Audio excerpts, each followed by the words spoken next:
Welcome to Beyond Books. I'm Margie Karpoper, Assistant Director at the Novi Public Library, and I'm so excited to have you join me today because I've got a very special guest, Ara Topouzian.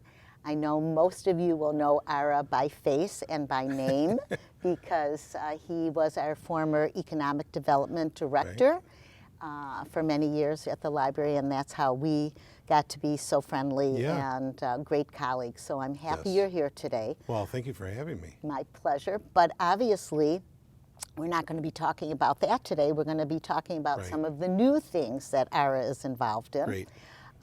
So let's take it from there, and perhaps let's start with your love of music, this great passion besides all the other ways that we know you here at Novi. If you wouldn't mind, perhaps what instruments you play. Well, thanks, Margie. You know, the other side of me has always been that I've loved music, and I love Armenian and Middle Eastern music. And I've been playing professionally, I think, for over 20, 25 years now. Oh, you started when you were a baby. No, well, yes, that's right. Good answer. You know, I really didn't get into it until after college. I grew up listening to music. I listened to musicians live on stage. Back then, I was listening to old records and really enjoyed the music. And nobody musically inclined in my family. So there wasn't really anyone to teach me, to push me to do it. I just was always, you know, a lover of good music. And so I grew up listening to classical music that had sort of the world music overtones, I noticed. As I get older, I go back to what I used to listen to. And I used to love to listen to some of those composers that had some of the odd sounding notes and whatnot. And I think that's where my passion came of listening and playing Armenian and Middle Eastern music. So was it just the classical and Armenian, or are you a lover of music across the board? Well, I've always said I love good music, so I will listen to anything. But you know, growing up, probably a little bit of a nerd listening to classical music. It wasn't really done that often, but I used to love listening to it. I don't know what about it interest me, but I used to listen to jazz. In my house, my mother would play jazz. So when it was on the radios all the time, I remember coming home from school and she'd have the music blaring throughout the house. You'd hear Sinatra, Dean Martin, and you name it. So I listened to a lot of good music when I was younger, and then it just sort of morphed into listening to Armenian, Middle Eastern music, world music. I love listening to a lot of world music today, and it's a lot more accessible now than it was. Very. When I was growing up. And do you play? This is I know the answer. Yeah. But what instrument do you play, Ara? Thank you for asking me, Margie. I play a laptop harp. It's a Middle Eastern harp that's called a kanun, K-A-N-U-N. There's actually a lot of different names to it. I spell it that way. A lot of people spell it that way. And the kanun goes back to the 5th century. It's got 75 strings to it. It, like I said, sits on my lap. It's plucked. To give you a visual, it's a trapezoidal shaped instrument. The strings rest on a bridge. The bridge rests on 3 different chambers of synthetic skin. There's about 10,000 pounds of pressure, that bridge, with the strings in the bridge on the skin. And then toward the left side of the instrument, there are a bunch of levers. And maybe there's about 100 of those different levers, which then give me the tunes, and the range. The instrument itself is designed to do Western, can play Westernized music, but obviously it's for Middle Eastern music. The levers itself allow me to change the notes. And like I said, it goes back many centuries. Armenians, Greeks, Arabs play it, still being played today. Well, I remember probably about a year ago that you came here and did a concert for us, and it was fabulous. Yeah, and thank you. Most of us, unfortunately, were not aware of this instrument, let alone have heard it. So it was terrific. There's not a lot of people that play it here in Michigan. There's a few of us, really. The instrument is still a very important one in Armenia and throughout the Middle East. I mean, you'll see, literally hundreds of different musicians, a lot better than me for sure. And they're master musicians.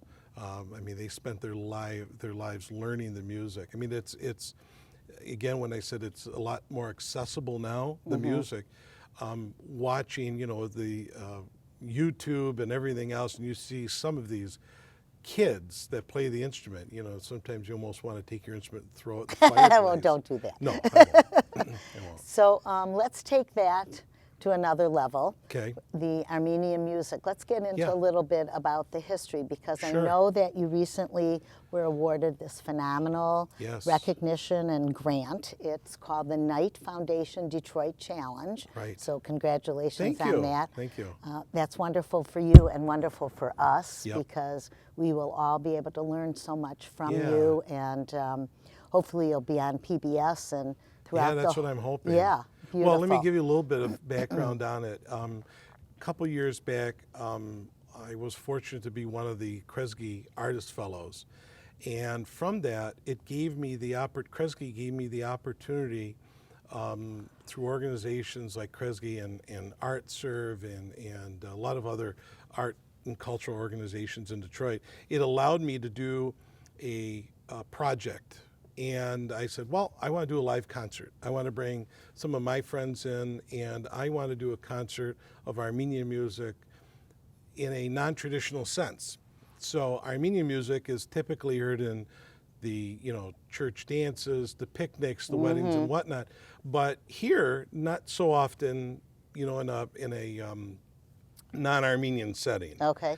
And so I utilized all the resources that I could through this initial grant that I had gotten, and presented a concert of Armenian music featuring really some Detroit style of music, and really paid homage to some of the musicians. And we did this at the Charles Wright African American Museum in Midtown. And that was really special to do. I mean, a beautiful auditorium, and just a great venue, and it was nice to give something to Detroit to do that in. It was from that I said, boy, this would be wonderful as a film somehow. And through, again, my connections with Kresge, Knight Foundation was doing an artist challenge and said, we're going to give out matching grants to projects, specific projects.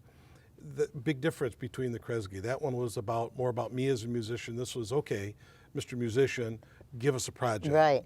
And the criteria really was art and Detroit, and how do you marry both of them together? And so I had applied to say, well, I want to do a film documentary about the history of Armenian music in Detroit. It's something that I don't think we've seen, we really rarely talk about. And so I was one of 55, I think, other winners of that grant. And it's a matching grant, so I had to raise the money first, and then that kicks in and that's why they call it a challenge. Okay, well, I know that you're going to be coming to the library to explain more about this, and that is on April 28th. Right. So I'm inviting all of your friends, my friends, the community, everyone to come hear more about this, because it's significant that you are doing this at this time because of the 100th anniversary of the Armenian genocide. So, which will be next year. Right. So we'll be celebrating that, getting this documentary going, and sharing this all, and educating us, because so many of us do not know what happened, in around 1915 in Armenia. So, and this documentary will cover really after that. When the genocide happened, April 24th, 1915 was the beginning of the massacres, and 1.5 million Armenians were massacred. Right. About 500,000 survived, and they fled. And the United States was obviously a hub for a lot of Armenians, and Detroit was one of them. We went from 3,000 Armenians before the genocide to around 30,000, and there's roughly maybe 40,000 Armenians in the Detroit metro area now. So this documentary is actually going to cover really after the genocide, the music that was brought over Right. from the old country here. And, you know, if I could add, it's so important to talk about this music in here and the culture because, you know, certainly with Ellis Island and immigrants coming and Ford Motor Company was a big attractor for Michigan. So you had Armenians living in Highland Park, Delray, and they made a life for themselves. And what they wanted to do was really bring back that culture and that identity. And so not only did you see stores popping up and bakeries and whatnot, but you also saw music coming back. And Armenians were starving to have that music back in their life. So this documentary really talks about after the genocide, throughout, you know, World War II, past that, the Korean War into the mid-60s, where I think these musicians really set the precedent for what we have today. Musicians like myself that still play music here in the community. And it's a forgotten, these are almost forgotten musicians, and I want to definitely highlight that. It's sort of my thank you as well to them for doing what they did. Well, I can say thank you too, because not only am I very, very excited to follow this process with you and celebrate when it's completed, but to thank you for sharing this with us. I think my pleasure. Thank you. We all need to know about all traditions, and we are the melting pot. Yeah, we and are. we need to stick together and help each other. So Definitely. please continue with all this success, and I look forward to April 28th, when you will be here with us. And thank you all for joining us, and we will be back soon. Bye now. People think I'm trash, but they're wrong. Today I'm just an aluminum can, but one day I could be a stadium.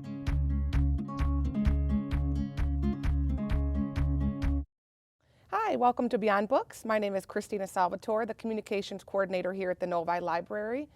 And I am very excited because I have a special guest with me today, Margie Karp-Oper, Assistant Director of the Novi Public Library, who will be talking about a fantastic tradition here at the library and program.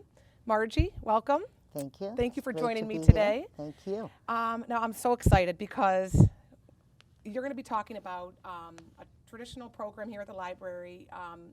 Most of our viewers are familiar with it, National Library Week. Can you tell us a little bit more about National Library Week? Absolutely, be happy to. It started in 1958, actually.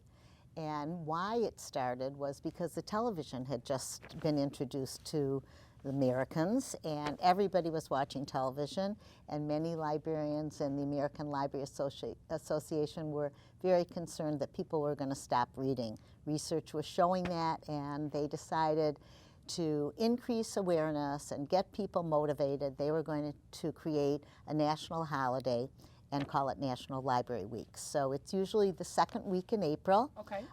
This year it's April 13th through 19th, and each year sponsored by American Library Association and American Libraries. Each year they choose a theme, and we all get together and celebrate libraries and all that they do for their communities. That's so great. I love how it just raises awareness about how important public libraries are to our community. Right. And I know the Novi Library has a very special event that week, very special author visit. Who is coming that week? I'm going to just tell you a little bit before, so it'll kind of make sense why we asked her to come join us. This year's theme is called Libraries Change, or How Lives Change at Your Library. That's the 2014 theme. The first one, which was in 1958, was called Wake Up and Read. So every year they change it and try to make it a good message that can convey what we're trying to do. And the lives change at your library. I know people who use libraries all the time see what we have done. So we aren't just the books and the CDs and the DVDs anymore. We're all these fabulous online resources that people can use to change their lives, modify it, improve it, strengthen it, enhance it, whatever. So we've got classes and programs in one-on-ones and groups and conversation classes and lots for kids, and that's just mentioning a few that come to mind. Yeah. So Lives Change at Your Library is very, very significant now. And we have a local author who wrote a book called The Stovepipe. Her name is Bonnie Varag. And her story, it's a true memoir, her story really conveys how your lives can change and whether you're utilizing it through the library or just what life throws at you, how lives change. So she's our author and giving a program here at the library during the Great. week of National How Library Week. appropriate for the theme this year for National Library Week. Yes. And it's so wonderful because it's the truth. Lives really do change from public libraries. You know, yes, we have our books and videos, but there's so many other resources and collections that we offer. Like you mentioned, language groups, computer help, and just a variety of different programs for all ages, which is so wonderful Right. for this year. So I think it'll be great that she's coming to talk about her own story and how her life has changed. So, Yep, she'll be here Tuesday, April 15th. That's a great day to remember because it's Income Tax Day and everyone will be so thrilled that yeah. they're done with that. They can come and celebrate at the library. Yeah, and hear her words because it's a gripping tale. I mean, this book is called The Stovepipe, and really from page 1, you cannot put it down. She has a twin sister, and she also has another set of twin sisters who are about a year older than her. And when she was 4, she and her siblings were taken by force from their home, and they lived in rural Canada, and they were taken and placed in care of the Children's Aid Society. And Wow. for the next 14 years, until she was 18, where she no longer was able to stay in foster care because she was considered an adult, for the next 14 years, her and her siblings, some she and her twin sister, some the other 2 were together. Many times she was by herself, were tossed from one foster care home to another. Most of the memories are not pleasant memories of Yeah. how badly she and her siblings were treated. A few little happy moments here and there, but really her trials and tribulations and how she became, right. how it made her who she is today. Exactly. Honest, emotional, unforgettable story, but there was one part, and I'd love to read it because the way she was able to come out of this and positive and turn it around, and she married, she was a mother, she's a grandmother now. It's pretty remarkable. It's inspiring, Yeah. actually. But she said, and this is a quote, that this book is not a reflection of the foster care system and its many missteps. Rather, it's a testament to the resilience of the soul and the importance of family, friendship, and fortitude.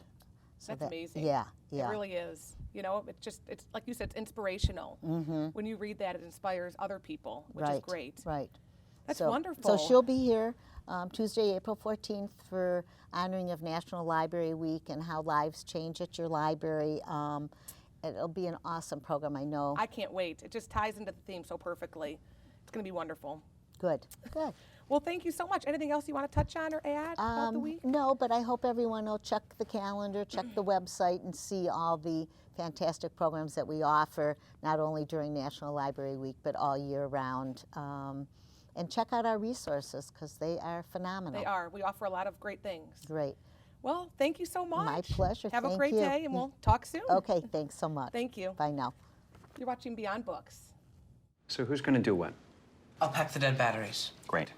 I'll only put what I don't need into a duffel bag. Perfect. That's totally unhelpful. No problem. Meanwhile, I will try to comfort everyone by speaking in a calm voice. And who is going to handle supplies? I can forget to do a list for us. Thanks, pal.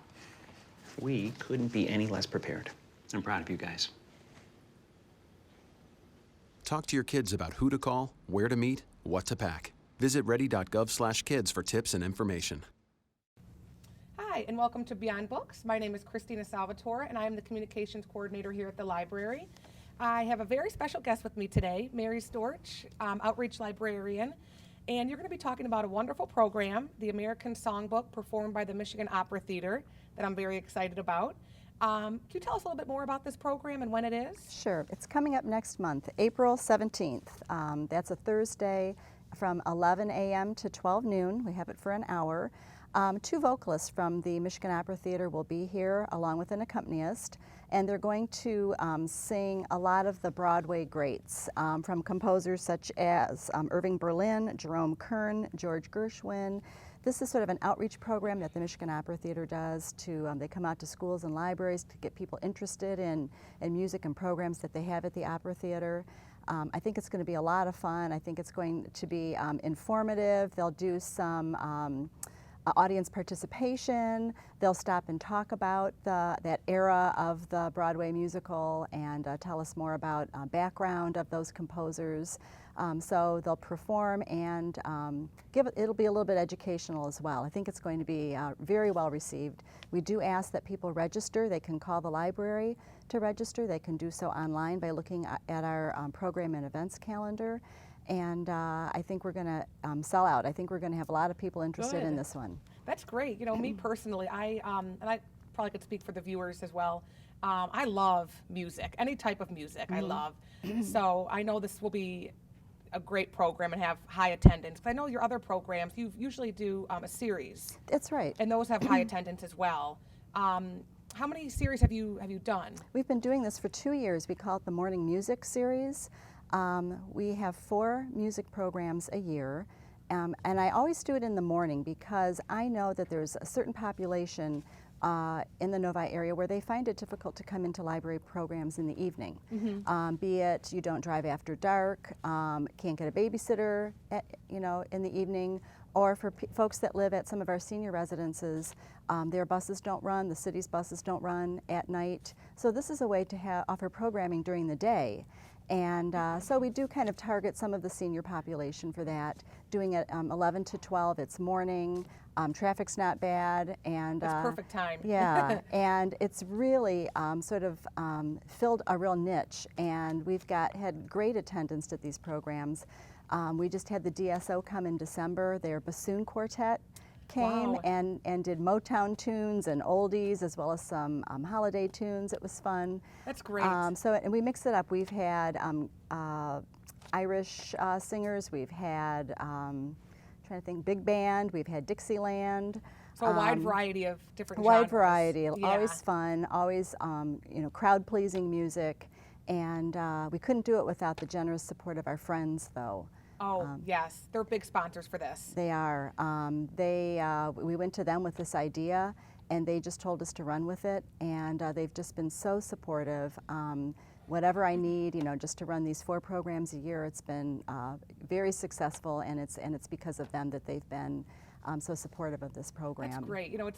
It's so good and so nice when you have a great sponsor like that can always support you and support Mm-hmm. the program and continue it. It's been Right. great attendance and very popular. When I come down and see it, and when I'm even up at my office, No, you here can at the hear it up library, you there. can hear Yeah. it. Oh my gosh, it's wonderful. Yeah, you're right above that, that meeting room. I know, sometimes, especially that Dixieland band, when the Saints go marching in and we were, walking around the room, it was fun. It's great. I mean, I love it. So I know you've done a lot of past series like we just spoke about. Do you have any fall programming coming up? There's some things in the works. Okay. People should stay tuned. Watch our website. It's always in the Engage, so they can always look at that. The Friends also will let people know about it in all of their newsletters because they are sponsoring the program. So there's a number of ways we get the word out about it, as well as the folks that are living in our senior residences and at the senior center. We let them know. And so yes, they should stay tuned. I think we've got some good things planned for next year. Good. That's so exciting. it'll be in the fall Engage. Yes, great. Well, thank you so much for joining me Oh, my today. I pleasure. look forward to the future series and the one coming up. Yeah. So Thursday, April 17th, 11 o'clock Great. for the next one, Michigan Opera Theater. Great. I will be there, and I'm sure everyone else will too. Good, good. Thank you so much for joining me today. Sure, Christina. Have a good day. Thank you for watching Beyond Books.